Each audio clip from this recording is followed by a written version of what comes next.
a Motorsport Podcast Network production. Hey everyone, welcome along. It's time for another mini metal episode here on the V8 Sleuth podcast with thanks to Diecast Detective. And I need a detective. He's at the other end of the phone line here. Well, it's not a phone line. We're not that old. But Detective, welcome to you. We've got a great topic here to have a look at Garry Rogers. Garry Rogers Motorsport. Of course, we lost the great man in late October, but I feel underdressed for this pod, and I think you are too. No fruit bowls on our head, no saunas, no towels, no coloured shirts. What are we doing? We are not doing a good job of this so far. Thanks, Aaron. It's great to be here. Yes, it's a shame that we're not dressed up, but I guess given that it's not a video podcast, the listeners are spared our own embarrassment, I guess.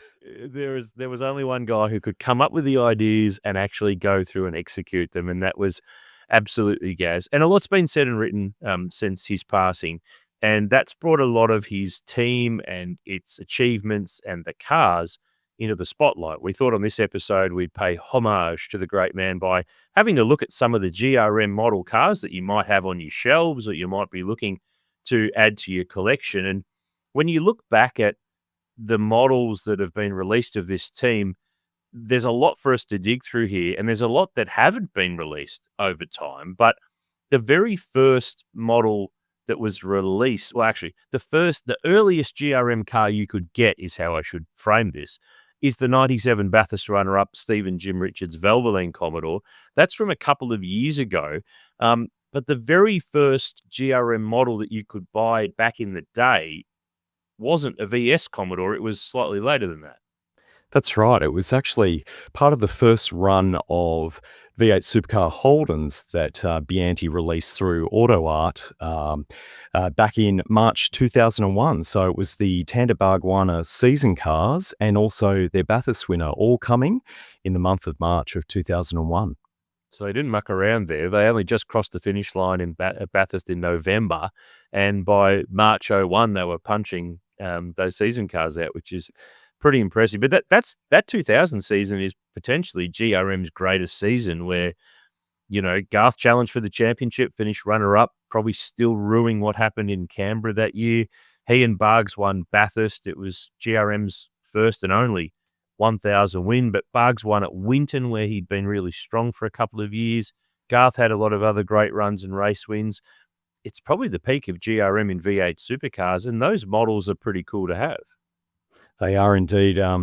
We do see some slight quality issues with them these days with some of the very fine crazing or cracking of the paint on some of them. I mean, they are quite old models now, coming up for 25 years, but yeah, still incredibly popular. I've got that Bathurst winning car. It sits in the collection here, but they've got the real car. The 1-to-1 scale car stays at GRM. It's been on a few tours of late. It was at Malalar very recently at the Trans Am homecoming event there to be on display. Really cool. Jason Bargwana drove the car in that Garry Rogers tribute with his son Ben in the passenger seat. And in 2000, I don't know if Ben existed at that stage, or if he did, he was only very, very tiny. I'd have to go do the sums on date of births. But if you're talking about GRM and valuable models, there's been a few over the journey that you really need to make sure that you've got. And unsurprisingly, two of those three cars are Volvos. There's so much love for the Volvo and GRM and Scott McLaughlin era. So which is the Volvo that you need to make sure that you've got because it's either worth the most or it's something that's really sought after from fans? Well, there are two that stand out head and shoulders above the others. The first is the 2014 Sydney Motorsport Park 400 Race 28 winner of Scott McLaughlin. Now, these are sealed resin models, so the fact that they are worth so much money despite being resin really does speak to the popularity of the Volvo S60 and McLaughlin's success in those cars. So that's a $550 model at the moment. But the one to have is the 2014 Australian Grand Prix race-winning Jandal car of McLaughlin. Now, I say Australian Grand Prix winning Jandal car, but your mind immediately goes to, well, hang on, wasn't Jandal at the Clipsal 500? Well, yes, it was. But the Jandal car itself, in terms of the cartoon that was placed on the roof of the Volvo, was for the AGP event, hence why this model is the AGP car. And this is the one that was released at the 2015 Diecast Model Expo. There's only 586 made, and it's currently an $860 model. So Tasty. very, very expensive model. It's peaked at just under $1,000. Definitely the one to have. And that car won the Sunday race at Albert Park for McLaughlin. And because of, I think that was actually when it was a non-championship event, but he won the weekend overall when they added up all the points. He was the top point scorer across the weekend, a third, a fifth, a fourth, and a win in the Sunday to be the overall, I guess, winner of the round that wasn't around. So, right, they're Volvos to keep an eye on, and Apex Replicas produced those back in the day. But the car that sits second on the list of most valuable GRM models is actually not a Volvo, and it's not a Commodore. It is a Holden, though, and it's the Monaro. Now, there's been a few of the GRM Monaros produced over time, but the one to have is the 2003 Bathurst 24-hour winning 05 car. This is the red Just Car Insurance, Peter Brock, Greg Murphy, Todd Kelly, Jason Bright car that Auto Art produced. There's a few different versions of the different Monaros, but that's the one to keep an eye on. Yeah, definitely. And we have to note it is definitely the Auto Art one because it's got the quad signed COA. So it's got PB, Murph, Bright, and Todd Kelly's signature, and it's part of the Peter Brock collection. So that is definitely the one to have. 3,000 made. We've seen it peak at $1,250, Aaron. So it's a huge price. It's currently a $760 model for new or $420 for used. So the new price has grown by 38% this year due to a number of $750 plus sales. So that has widened the gap between the new and used price on that one. For comparison, the classic collectables version of the same car is only a $460 model because that doesn't have a signed COA, and that's the difference. And was that the car that was released second? That was the second go at doing the red Monaro 24-hour car? They were released quite close to each other in middle of 2005.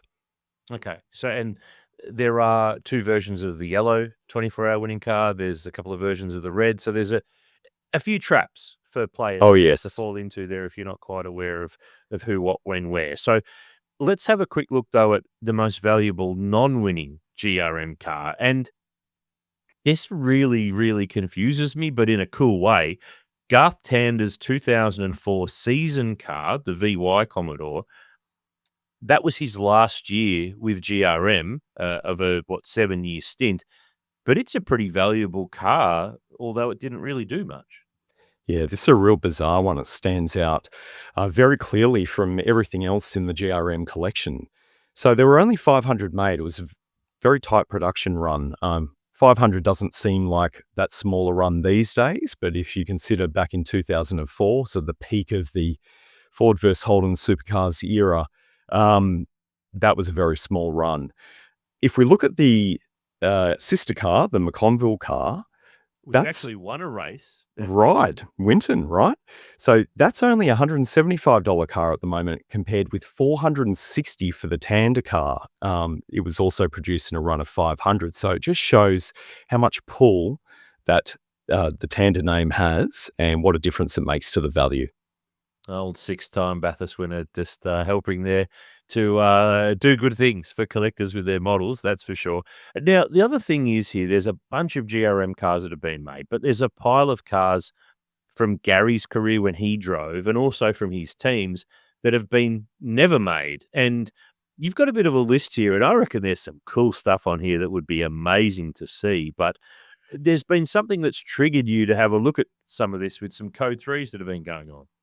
That's right. So in the wake of Garry's passing, we've seen a flurry of sales of Code 3 EH Holdens, which I believe Garry competed in back at Calder Park back in the day. Aaron, I haven't got the history on the car. I'm sure you do. Yep. So clearly there's a lot of interest in the stuff that hasn't been made to celebrate Garry's life. And it got us thinking, well, hang on a second. There's got to be a ton of other great things that haven't been produced, and there sure are. Shall we? Long list. It's a long list. It is, absolutely. I do like the 1970s BDA Escort Sports sedan. That would be a ripper that I reckon the Ford fans would go for. But it kind of staggers me that there's been a bunch of A9X Tiranas produced over the journey from the late 70s, but we haven't seen any of Gaz's Greater Pacific Finance cars or the Bob Jane T-Mart's car. There's been a bunch of A9Xs done, but never those cars, which is weird because they look so good, and they have done the 77 Bob Jane Pete Gagan car, which that was Gary's car in 78. So it's quite staggering, actually. That'd surely have to be next in an A9X run, for sure. It's a walk-up start for sure, Aaron. So the last A9X release was in 2022 by Classic Collectables, so it's the most recent one. And we do hear that with the die-cast molds, unless they are used and kept fresh, then they can actually deteriorate. So we hope very much that maybe this pod gets through to the guys that I think it's Southern Models, and they're encouraged or incentivized to do a Garry model. Yeah, that'd be pretty cool. And you could do a few different versions because there are some different numbers and liveries and stuff from those couple of years that Gaz was running the A9Xs. You've got on the list here an open wheeler, which is really interesting. You want to see an S5000 model car made, and specifically you've got one in mind. I do. I loved Aaron Cameron's performance at Adelaide a couple of weeks ago, and it just got me thinking, well, he was the last Australian Drivers' Championship winner in the S5000 series. If you have to pick a car to celebrate for the S5000s, why not do his car? I think it would resonate well with punters, given that he is an up-and-coming star in supercars. So why not?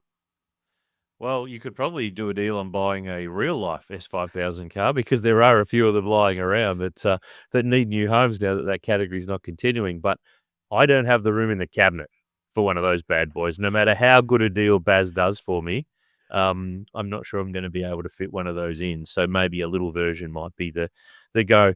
There's two here on your list that this next one's a walk-up start from whoever can make these cars with the molds. But Jamie Whincup is a 7-time Supercars champion. He was famously dumped by GRM after a single season in 2003.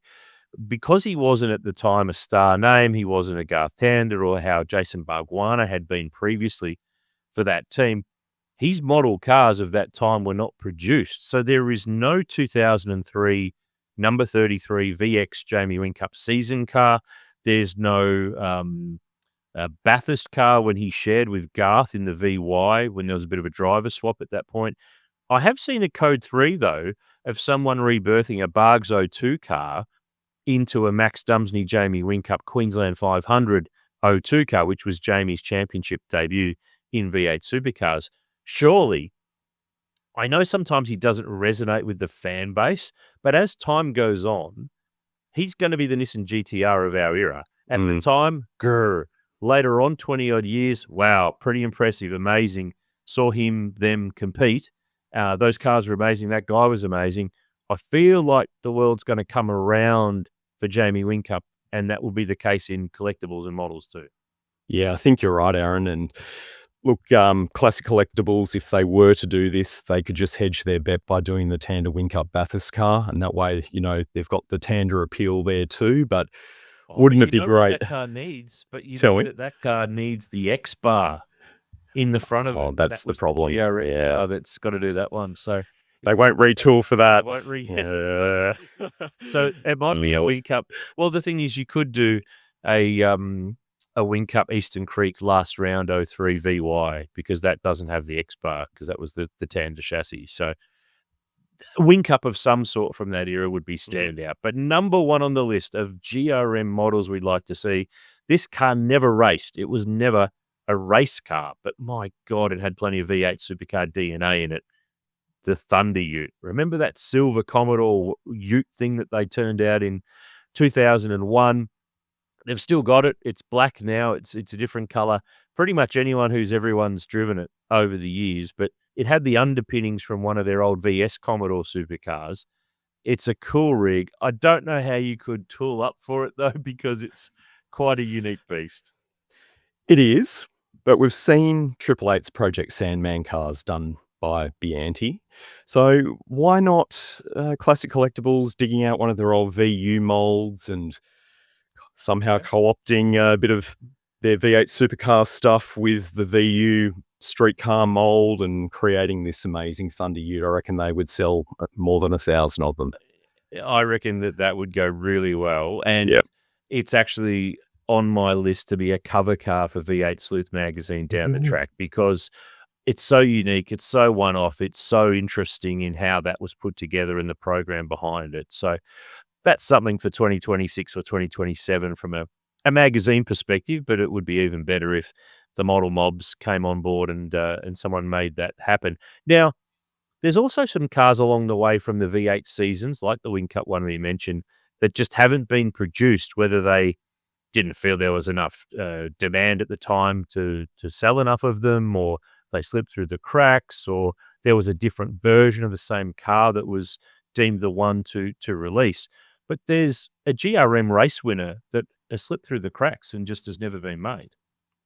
That's right. Unbelievably, none of the 2006 GRM season cars were produced at all. And that means that Dean Canto's Perth V8 400 reverse grid race winner never got made. And I'm not sure that Dean had too many victories, so it's a shame to not be able to celebrate one of his. In fact, was that his first, perhaps? First, yeah, that was Right. the first V8 win. He did win again with David Reynolds on the Gold Coast. Gold Coast, yeah. 2013 with the Bottle car and the infamous pot plant podium destruction, which was all Dave, not Dean. I don't think Dean lobbed anything off the podium that day. He was a good boy. But yeah, that's strange, isn't it? That there was I'm not sure. Was there a deal in place? Not a deal in place? Did they just not decide to do them? That's a whole question mark for the future. But what's not a question mark is what's on the rise. What do you need to have to make sure that if you've got a good GRM collection of cars, that you've got some good value? And of course, Diecast Detective is the website to subscribe to make sure you're across what's going on with the values, what's on the up, what's on the down. You can track your collection via the website as well. Unsurprisingly, two of the cars that we've already mentioned are in a good place and rising nicely. The 03 24-hour winner, that's up 18%. The 2000 Bathurst winner is up 33%. But it's very unique that a ZB Commodore era model is on the rise. But this is because GRM always embraced the retro livery round at Sandown, and they always put a lot of effort into celebrating their own history, and they did it in 2018 for Garth Tander and Chris Pither when they did the retro version of the Orange Tirana on that ZB Commodore, which they've got that car still, and they restored it to that livery, which is cool. But interestingly, that car's on the rise, 55%. A ZB Commodore going up that level is unheard of. Why is it so?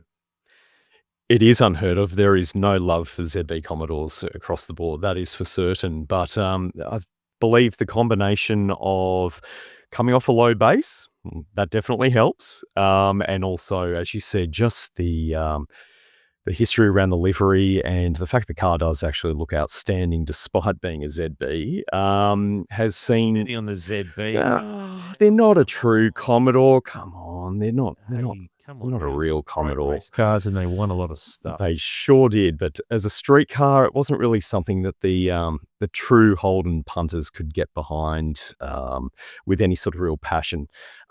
But look, yeah, up 55%, so it's now a $250 model as opposed to $150 at the start of the year. Couple of record sales have helped to drive that value up by that enormous percentage. And it's one of those things where sometimes when we have people like Gary pass, the model car industry, for example, or the collectibles go through the roof or get busier than they were. And in a way, some people would say, oh, that's awkward, that's weird. But I actually see it as a real celebration and people being reminded of how his legacy is, how great he was, that race team, those cars, those drivers, the stuff that he put his money behind and his passion and all of his team.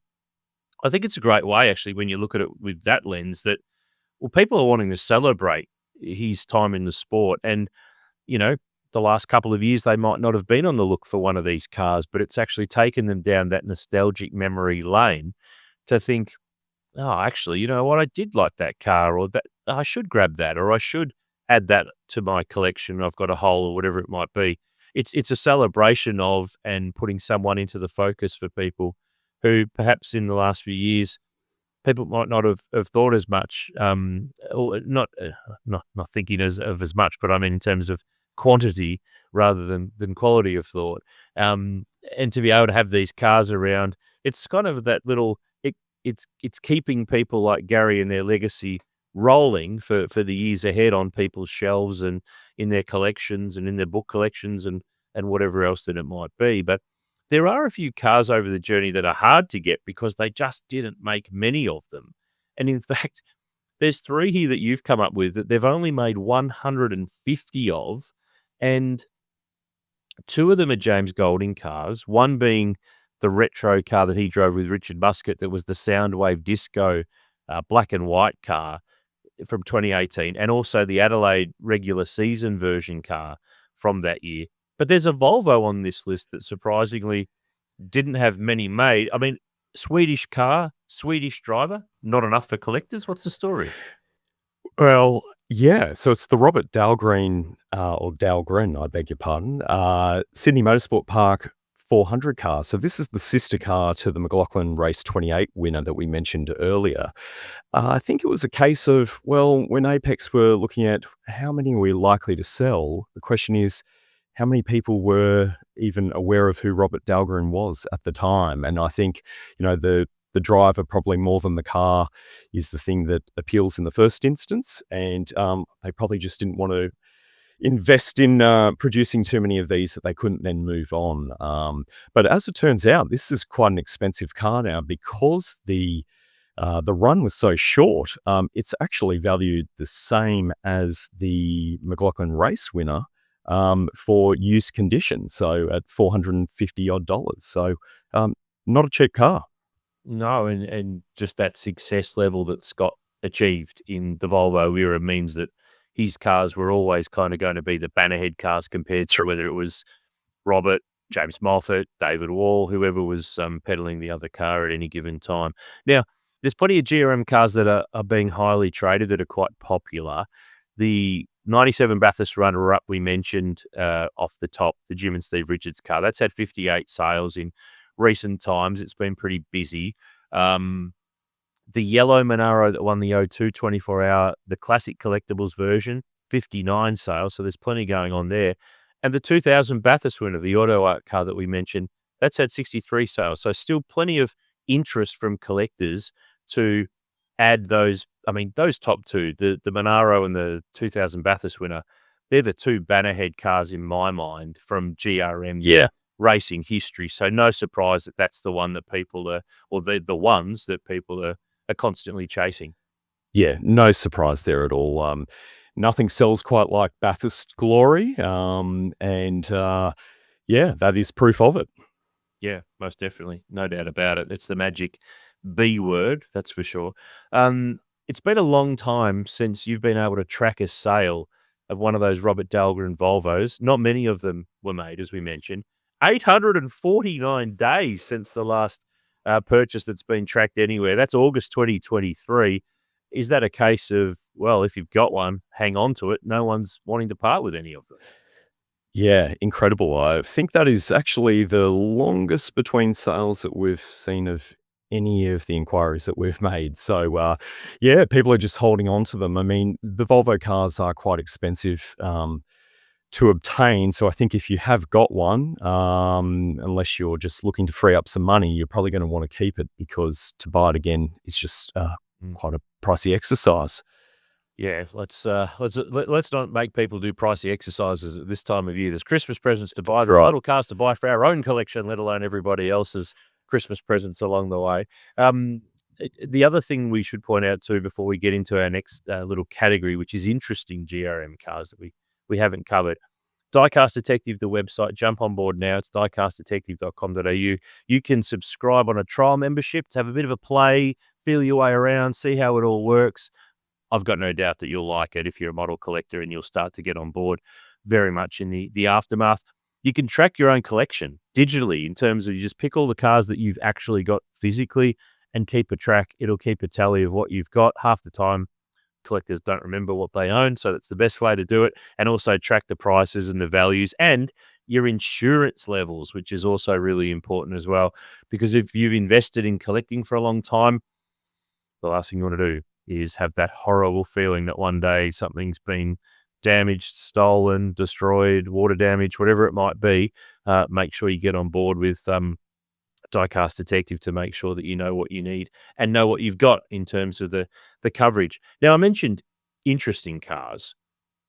It's sort of a bit strange that a Bathurst winner's car that he won his first round with doesn't get much more love. But Lee Holdsworth, I was there at Oran Park in 2007 in the rain. Where does that model car stack up? Because I would have thought that would be a pretty not overrun car in terms of how many were produced. He's gone on to be a Bathurst winner. What's the story? Is that one to have? We were shocked at how little it is worth. Given that there were only 300 made, as you said, he's a Bathurst winner. It was his first race and round win. This is Lee Holdsworth Jim Beam 400 Oran Park VE Commodore. It's a $150 car at the moment. Yeah, only $150. So But if you look, see a spike in the next month or three, it's because listeners to the Mini Metal podcast all said, this is bull crap. We're getting online. We are finding one of these cars and we're going to add it to our collection because it's cool. But we've not seen any sales this year. So the way our pricing works is we run trend analysis to project where prices would be if there were sales when there aren't sales. So obviously, if the next sale comes out and it's $350, it will prove the 150 to be incorrect, and our pricing will update to be more in line with that. But it is still tracked against trend analysis for the industry as a whole, and we've got ways of doing that. So yeah, it's only 150, but there have been no sales this year, and we've only got records of 3 sales in total. So yeah, it's kind of a seller's market with this one.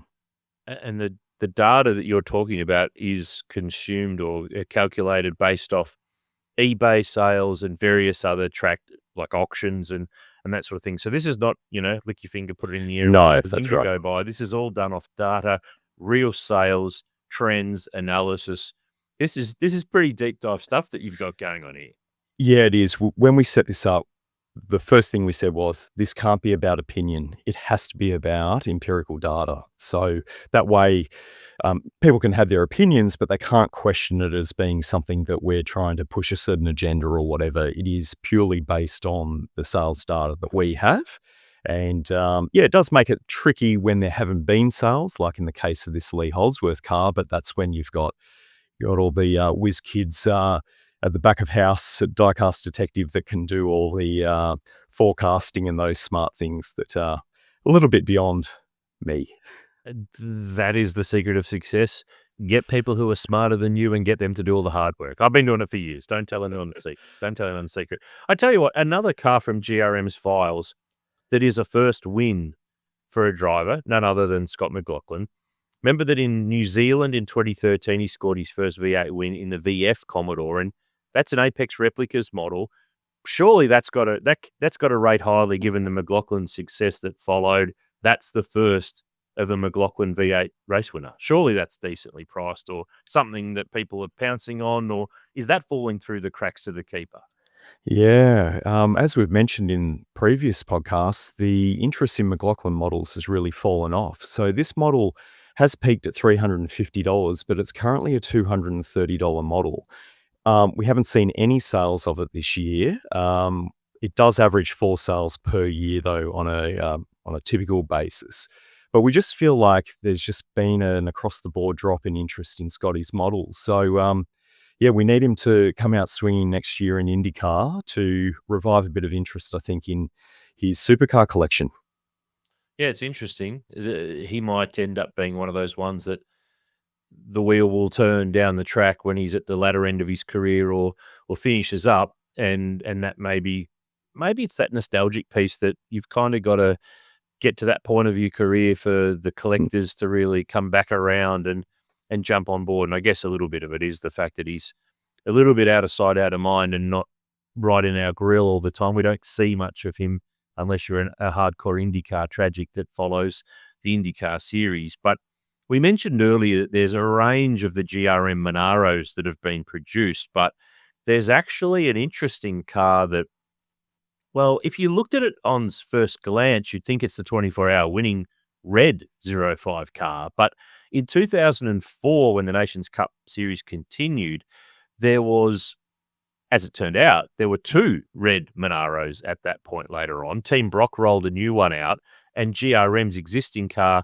which was actually owned by Ross Palmer, he funded that car and actually owned it. That continued on in the hands of Ian Palmer racing that car. But at the very start of the year, James Brock drove the GRM car with Poolright stickers on it before the Team Brock car was ready. I think it was round 2 or round 3 of Nations Cup. So the interesting car to keep an eye on is the Poolright Nations Cup 04 Monaro, because that's a bit different, and it's kind of another one of those falls through the cracks cars, because Bathurst and the 24-hour cars, they just take the glory, really. Yeah, well said, Aaron. Absolutely. So, yeah, the winning nature of the other cars does definitely hog the spotlight. And in fact, there may be some that don't even realize this car exists, but it is part of the Peter Brock collection. So it does have a Brock signed COA, which I think is getting more and more important as the years roll on. It was released in 2005, this model, and it's peaked at $520, which is obviously a lot lower than the Bathurst winning car I mentioned earlier, which peaked at $1,250. It's currently a $350 model, though. So we reckon there's a bit of value in this one at the moment. And would recommend, well, we can't recommend, but might be one for collectors to seek out while it's still low. Well, one to keep an eye on is probably That's the right. term that you're thinking of here. And there's probably another one to keep an eye on in the Volvo collection, because I can't believe we haven't discussed this, and it's been, well, it might be a case of best left to last, but the retro Volvo livery that the team carried in 2016 at Bathurst when, yes, there was that incident with Jamie Whincup, Garth Tander and Scott McLaughlin. It depends on which side you're on of who did what to who and how and why, but that retro Volvo livery S60 that Scott and David Wall drove, is that a bit of an undervalued icon gem that people should keep an eye on? Because GRM, retro livery, Volvo, McLaughlin, Bathurst, it's kind of ticking all my boxes, but is it ticking everybody else's boxes? Well, it should, because as I mentioned, all the Volvo models are pretty expensive, but this one's really dropped off. So it peaked at $690 in 2022, and it's currently around a $300 model. In fact, it's a little bit just below 300. In fact, it's down 33% this year. So, yes, it's a McLaughlin model, and we've said there's a bit of a dip there, but the Volvos are generally up across the board. So we feel like this one's been skipped over by collectors. I think the other cool thing about this car is it's 40 years next year since Robbie Francevic won Volvo's one and only Australian Touring Car Championship. So maybe the 40-year anniversary next year might bring this one back to the fore. So maybe collectors should jump on this one before. No doubt there's some media next year about it being the 40-year anniversary of that victory. I guess the other thing too is that the Volvo supercar S60s aren't here anymore. They don't roll them out because they're not physically here. They're back in Sweden, the two cars that were sent back there. So it's not like they can be rolled out at celebrations or at anniversaries or on display or on parade. They are very much out of sight. So it's an interesting one to see what could unfold for that anniversary next year. But nevertheless, there's always heaps to talk about with Garry and his team and his cars, and he's made an amazing contribution to the sport. And hopefully, for years to come, that contribution can continue to be recognised just in slightly smaller versions of these cars. Which, what are you up to now on Diecast Detective website? How many models are in the back end of that big fat website of yours these days? So we've just ticked over 99,000 verified sales and 15,500 individual models. So we're What happens when you get to 100,000 verified sales? oh, Does some balloons fall from your ceiling, or what happens? We're going to have to do something, Aaron, to celebrate because 100,000 is quite a number, but look, we're really proud of 15,500 unique models because that means that the chances of you looking for a model on the website and finding it are extremely high. And that website, give the plug, give the address, go on, do it in your best radio announcer voice. Let's see. All right, everyone. That website is diecastdetective.com.au. That was like love song dedications, like you wouldn't believe. That was very soothing. That's you're in the Christmas spirit. Let's put it that way. Indeed. Well played. Detective, thank you again. Thoroughly appreciate it. I feel like we've got some more ground to play with here with some of the legends of the sport and the model cars that have been produced to celebrate their glory days on track. We're going to do some more of those in upcoming episodes. But in the meantime, thank you. Great job. Well bowled. Thank you, Aaron. Great to be here. Don't forget, diecastdetective.com.au. We better shoot. Hope you've enjoyed this episode of Mini Metal. Get in touch via the Diecast Detective socials and indeed the V8 Sleuth socials as well. And we'll catch you next time with another episode of Mini Metal. Bye for now.